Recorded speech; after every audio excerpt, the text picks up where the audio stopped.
Hey folks, Mike Dawkins from Worldcast Anglers here with your Jackson Hole weekend fly fishing forecast for the weekend of August 1st and 2nd. July is over, it is done. We're moving into August, starting here on Saturday. Like it or not, but the dog days of summer are upon us. I know we dread them like the blues, and those cloudy, overcast days in the spring and the fall time, but it's on its way, and we're getting our first sort of taste of it coming up here this coming weekend. Our weather on Saturday and Sunday for Victor, high of 89, low of 56. Sunday, high of 89, low of 55, lots of sun. That's Teton Valley. You know, I'd expect the same temperatures probably in Jackson, but if you're heading down on the South Fork, it'll probably be a little bit warmer. The area around Ashton, it'll probably be a little bit warmer. So it's going to be hot, it's going to be dry, it's going to be sunny all weekend long. That's great if you like the summer sun and heat. It's probably pretty tough if you're a trout. So with that being said, we're going to start seeing our tributaries like Moose Creek behind me, Hoback, Grovant, Grays, Buffalo Fork, you know, Palisades Reservoir tributaries, Teton River tributaries. We're going to all see those come into really nice shape here because we've got a lot of water still in them. The water temperatures are very cool because they're coming from high alpine environments, and there's plenty of fishing to be had. So the big bonus is it spreads everybody out. You know, I've heard a lot of things about the South Fork of the Snake and the Snake and whatnot, and the Teton being really crowded. Pack a bag, pack a backpack with a lunch and a water bottle and your rain jacket, and hit some of our tributaries this weekend. The trout will love it. You'll love it because you won't be around all the crowds of people, and I guarantee you'll have some good times and some good fishing opportunities.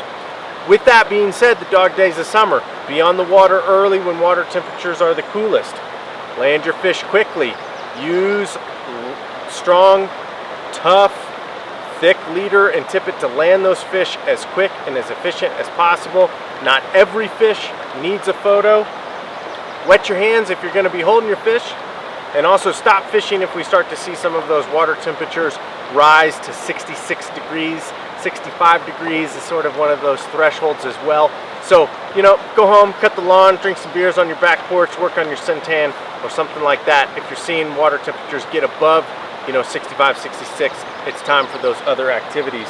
The South Fork of the Snake, 9,500 CFS being discharged from Palisades Dam, 10,800 CFS there on the lower river. We saw some flow drops this week on the South Fork of the Snake that sort of whacked out some our fishing and our consistency in our dry fly fishing.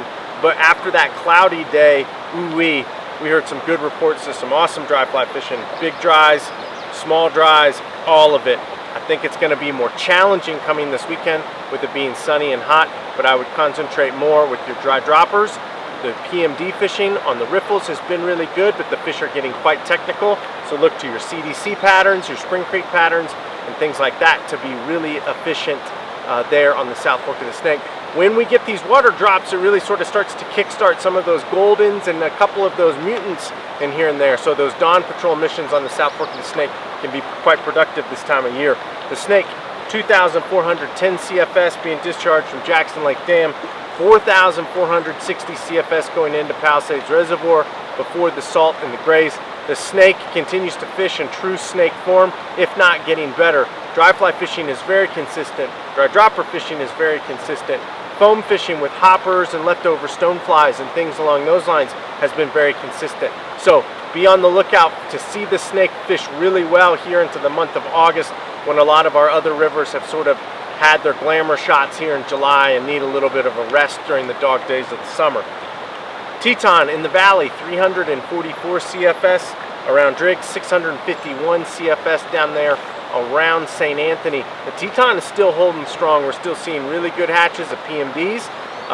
Fish are getting very technical up there, so look for your long leaders, light tippets, CDC Spring Creek patterns, think ranch style, head hunting, everything along those lines.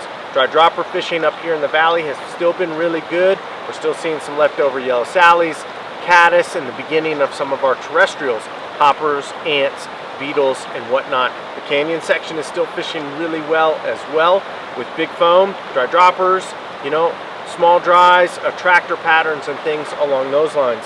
The Henry's Fork, 1,360 CFS up there, being discharged from Island Park Dam, 2,050 CFS there on the lower river.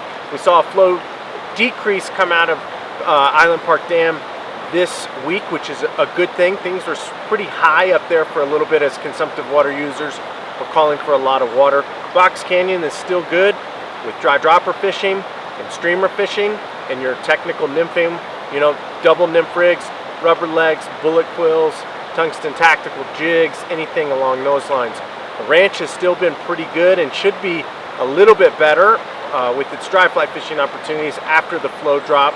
PMDs, caddis, a drake probably maybe here and there, but be ready with those ants, beetles, and hoppers as our terrestrials come in to play more and more consistently through the month of August.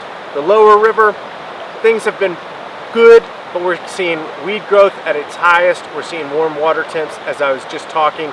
Be on the water early, land your fish quickly, use as heavy of a tippet as you can, and get the fish back in the water. I would concentrate in those dawn to maybe 11, noon at the latest. We're still seeing some PMDs and caddis down there, and we can also have some pretty darn good terrestrial fishing down there, but your window is going to be very small. Just remember, don't stress the fish any more than they have to, because we still got all fall and all winter of our angling season ahead. Our tributaries, as I was saying, they're dropping into shape and they're fishing great. It's a great opportunity to get away from the crowds, get out of the boat, see something new, experience something in your own backyard. So once again, our fly shop is open Monday through Sunday, 7 a.m. to 8 p.m. We've got everything that you need. Stop in, say hello. We thank everyone for their business this summer. It's been an interesting one, and we're grinding every day away, looking forward to the fall season and somewhat of some type of normalcy to occur here in the future. But thank you for everyone for their business this summer. Thanks for tuning in. Have a safe weekend on the water with your family and your friends, and we'll see you here next week.